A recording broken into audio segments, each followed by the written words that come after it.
আসসালামু আলাইকুম, welcome back to my channel. দূরে কাছে, দেশ বা দেশের বাইরে যে যেখান থেকে আজকে আমার ভিডিওটা দেখছেন, আশা করব সবাই খুব ভালো আছেন এবং সুস্থ আছেন। আমি আল্লাহর রহমতে ভালো আছি, সুস্থ আছি, আলহামদুলিল্লাহ। তো বাজার থেকে ভাইয়া টাটকা টাটকা একদম ইলিশ মাছ নিয়ে এসেছে। এগুলো 1200 টাকা করে কেজি, এখানে 5700 টাকার ইলিশ মাছ। ইলিশ মাছগুলো খুব ফ্রেশ ছিল, একদম টাটকা। তো ভালো করে ধুয়ে এগুলো আস্তে আস্তে রেখে দেব। আর আপু কয়েকটা একটা পুরো আস্ত ইলিশ মাছ ভাজা করছে। সকালে এগুলো টাটকা টাটকাই আজকে ভাজা করবে। আর সাথে থাকবে আলুর ভর্তা, ডিম ভাজা। আর ইলিশ মাছের এরকম মচমচা ভাজা দিয়ে এবং ইলিশের তেল দিয়ে গরম ভাত খেতে কিন্তু গাইস দারুণ মজা লাগে। তো ইলিশের দাম একটু কমেছে আলহামদুলিল্লাহ। এখন আমরা বাংলাদেশেই ইলিশটা মানে পর্যাপ্ত পরিমাণে পাবো, সেই আশ্বাস দিয়েছে সরকার। ভারতে আর দেওয়া হবে না।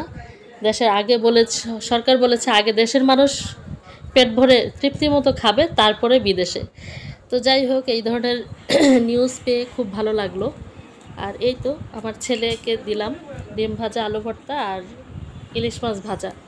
বললাম একটু তেল নাও, ইলিশের তেল। তো ও বললো যে না আম্মু, আমি তেল নিব না। আসলে ইলিশের তেলটা কিন্তু খেতে দারুণ মজা লাগে। যদিও তেল খাওয়াটা আমাদের শরীরের জন্য ভালো না, কিন্তু ইলিশ মাছের তেল দিয়ে খেতে যে গরম ভাত কতটুকু মজা, যারা পছন্দ করে তারাই একমাত্র জানে।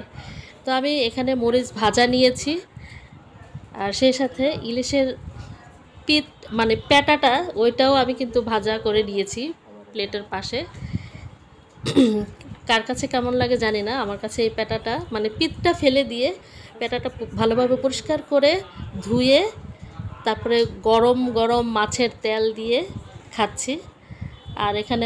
আর আমি ইলিশ মাছের মাথা খেতে পছন্দ করি, আমার বড় আপু সেটা জানে। তো আপু সেজন্য মাথাটা আমাকে ভেজে মচমচা করে দিয়েছে। আমার মতো কে কে এই ধরনের খাবার খেতে পছন্দ করেন আপনারা কমেন্টসে জানাবেন। আর যদি আজকে যারা আমার চ্যানেলে নতুন, তাদের যদি আমার চ্যানেলটা ভালো লেগে যায়, তাহলে প্লিজ চ্যানেলের বেল বাটনের অল অপশন ক্লিক করে রাখবেন, যাতে করে পরবর্তী ভিডিও দেওয়া মাত্রই সেটার নোটিফিকেশান পৌঁছে যায় সবার আগে আপনার কাছে। তো আজকের সকালের খাবারটা এটাই ছিল আমাদের। ইলিশ মাছ বাজার থেকে আনার পরে সবাই গরম গরম ভাত এবং মানে আলু ভর্তা করলাম। তা আসলে অনেক দিন পরে এই খাবারটা খাওয়া হলো। সবসময় তো রুটি খাওয়া হয়, তো মাঝে মাঝে কিন্তু একটু ভিন্ন খাবার খেলে সেটা সবাই খুব পছন্দ করে।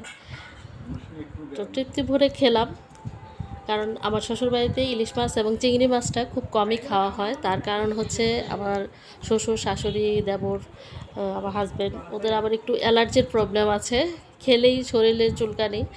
তো যদিও আমারও কিন্তু অ্যালার্জি আছে, কিন্তু ইলিশ মাছ খেলে কিন্তু আমার অ্যালার্জি হয় না। তো যাই হোক, খাবারটা খুবই ভালো লাগলো। আপনাদের কাছে কেমন লাগলো কমেন্টস করে জানাবেন। আমার পরবর্তী ভিডিও দেখার আমন্ত্রণ জানিয়ে এখানে শেষ করছি। আল্লাহ হাফেজ, আসসালামু আলাইকুম।